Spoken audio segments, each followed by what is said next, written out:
وعلى آلك وأصحابك يا سيدي يا حبيب الله. عن عبد الله بن مسعود رضي الله تعالى عنه قال قال رسول الله صلى الله عليه وسلم.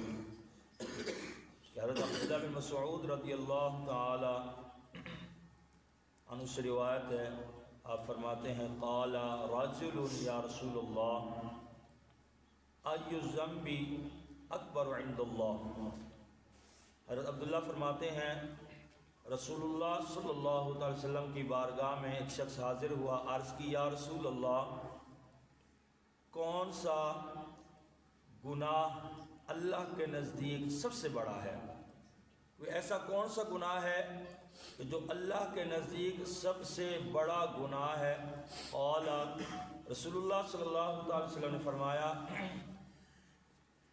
ان تدعو للہ ندا وہو خلق، کہ اللہ کے ساتھ کچھ شریک ٹھہرائے، کسی کو شریک ٹھہرائے، وہو خلق، حالانکہ اللہ نے تجھے پیدا کیا ہے.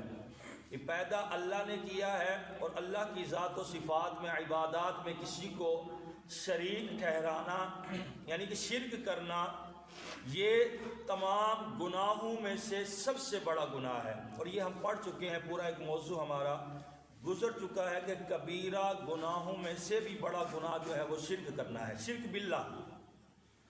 اس کے بعد قال، اس آدمی نے عرض کی ثم ایو، یا رسول اللہ شرک کے بعد سب سے بڑا گناہ کون سا ہے؟ تو رسول اللہ صلی اللہ علیہ وسلم نے فرمایا ان تقتل ولدک خشیۃ ان یطعم معک، کہ تو اپنی اولاد کو قتل کرے خشیۃ، اس ڈر سے ان یطعم معک، کہ تیرے ساتھ وہ کھانا کھائے گا، تیرے رزق میں شامل ہو جائے گا، اس لیے اپنی اولاد کو کیا کرنا؟ قتل کر دینا. فرمایا یہ شرک کے بعد سب سے بڑا گناہ ہے. حالانکہ باقی سارے گناہ تقریباً اکثر ہم پڑھ چکے ہیں، کسی کے متعلق یہ نہیں فرمایا، بلکہ شرک کے بعد اللہ کے ساتھ شریک ٹھہرانے کے بعد جو بڑے گناہوں میں سے بڑا گناہ ہے وہ کیا ہے؟ کہ اپنی اولاد کو قتل کرنا اس ڈر سے کہ یہ تیرے ساتھ، یعنی وہ بندہ یہ کہے کہ میرے ساتھ یہ کھانا کھائے گا، میرے رزق میں شامل ہو جائے گا، یا میرا رزق میری اولاد کی وجہ سے کم ہو جائے گا، اس وجہ سے وہ اپنی اولاد کو قتل کرتا ہے. فرمایا یہ شرک کے بعد بڑا گناہ ہے. ثم قال، اس بندے نے عرض کی ثم ایو، یا رسول اللہ تیسرے نمبر پر کون سا بڑا گناہ ہے؟ فرمایا ان تزنی حلیلۃ جارک، فرمایا یہ کہ تو اپنے پڑوسی کی بیوی سے زنا کرے. فرمایا یہ تیسرے نمبر پر بڑا گناہ ہے، کیونکہ ایک پڑوسی جو ہوتا ہے وہ دوسرے پڑوسی کی حفاظت کرنے والا ہوتا ہے. انشاءاللہ جب پڑوسی کے حقوق کے انشاءاللہ موضوع آئے گا، ہم تفصیل کے ساتھ پڑھیں گے. لیکن اللہ تبارک و تعالی نے پڑوسی کے بہت زیادہ حقوق بیان فرمائے ہیں.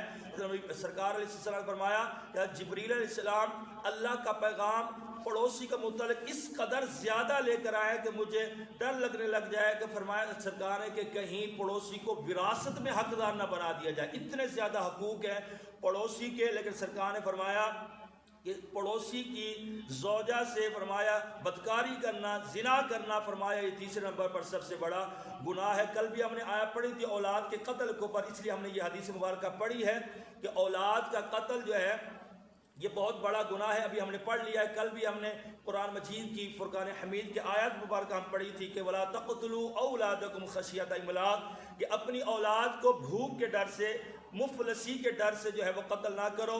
کیونکہ اولاد کے قتل کے اندر تین چیزیں آتی ہیں.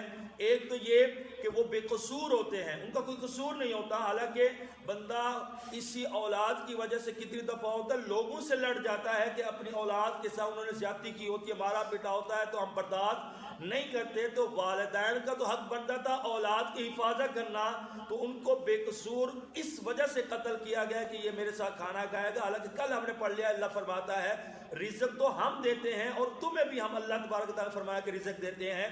تو رزق کی وجہ سے قتل کر دینا یہ بالکل جی ہے وہ ناحق ہے، بے قصور ہے. تو بے قصور پر جو ہے وہ قتل کرنا یہ ظلم ہے. اور یہ انتہا درجے کا ظلم ہے کہ بندہ جو ہے وہ اپنی اولاد کو قتل کرے۔ دوسرا قرابت داری کا ظلم ہے کہ رشتہ دار ہونے کے ناطے، کیونکہ سب سے بڑا قریبی رشتہ جو ہوتا ہے وہ اولاد کا والدین کے ساتھ ہوتا ہے، تو اس قرابت داری کا بھی جو ہے وہ حقوق کو پامال کیا۔ دوسرا اللہ تبارک و تعالیٰ کی جو صفت ہے رزاقیت، تو اس پر اعتقاد نہ رہا کہ اس نے جو ہے وہ اس کو یقین کو چھوڑ دیا کہ اللہ رزق دینے والا ہے۔ اگر یقین ہوتا کہ اللہ حقیقی رزاق ہے، رزق دینے والا ہے، تو یہ اولاد کو اس وجہ سے قتل نہ کرتا۔ تو اس لیے کیونکہ آج کل جو ہے وہ، کل بھی میں نے بتایا تھا کہ ہمارے ملکوں کے اندر حکومتی سطح پر جو وہ اجتماعی منصوبہ بندی کی جا رہی ہے، اجتماعی طور پر جو بندہ نسل بندی کرانا چاہے، بالکل سرے سے ہی جو ہے وہ اولاد کو پیدا کرنے والا سسٹم ختم کرانا چاہے، تو وہ جو ہے وہ ہمارے ہسپتالوں کے اندر وہ فری کیا جاتا ہے۔ اگرچہ بندہ بیمار ہو جائے تو وہ ایک گولی بھی جو ہے وہ فری بڑی مشکل سے ملتی ہے، لیکن یہ کام کہ جو اللہ تبارک و تعالیٰ کے قانون کے بالکل خلاف ہے، برعکس ہے، اس کو جو ہے وہ ہمارے حکومت کے پیچھے سازشیں ہو رہی ہیں کہ مسلمانوں کی آبادی کو کم کیا جائے، جس کا نام دیا گیا ہے منصوبہ، خاندانی منصوبہ بندی۔ تو یہ بالکل اسلام قرآن حدیث کے خلاف ہے۔ اگر ہم اس میں ملوث ہوتے ہیں، علماء نے اجازت دی ہے کہ اگر خاتون بیمار ہے، اگر وہ زیادہ بچے پیدا کرے کہ بیمار ہو جائے گی یا دودھ پلاتے ہوئے اس کی صحت کا مسئلہ ہے، تو فرمایا 120 دن سے پہلے اگر حمل جو ہے وہ استطاعت کرانا چاہے تو وہ اس کی اجازت ہے۔ اگر 120 دن ماں کے پیٹ میں بچے کو ہو چکے ہیں تو 120 دن کے بعد اللہ فرشتوں کو بھیجتا ہے، اس میں روح پھونک دیتا ہے۔ اب جب بچے کے اندر روح آ گئی ہے تو اب اگر ہم اس کی اطاعت کرائیں گے، حمل گرائیں گے، تو یہ بالکل جو ہے وہ قتل ہوگا۔ کل بھی میں نے بتایا تھا یہ اسی کے اندر آئے گا کہ اپنی اولاد کو جو ہے وہ قتل نہ کرو کھانے کے ڈر سے۔ اور اکثر ہم اس وجہ سے جو ہے وہ اس کی اطاعت کراتے ہیں کہ بچے زیادہ ہو جائیں گے تو ہماری معاش کم ہے، رزق کم ہے، تو یہ بالکل جو ہے وہ کافروں والا عقیدہ ہے، یہ بالکل مسلمانوں جیسا عقیدہ نہیں ہے۔ اللہ تبارک و تعالیٰ سے دعا کرتے ہیں اللہ تبارک و تعالیٰ ہمیں جو ہے وہ دینی تعلیمات سیکھنے کی، اس پر عمل کرنے کی توفیق عطا فرمائے، اپنی اولادوں سے محبت، اپنی اولادوں کی اچھی تربیت کرنے کی توفیق عطا فرمائے، اور ہم سب کو عمل کرنے کی توفیق عطا فرمائے۔ وآخر دعوایا ان الحمد للہ رب العالمین۔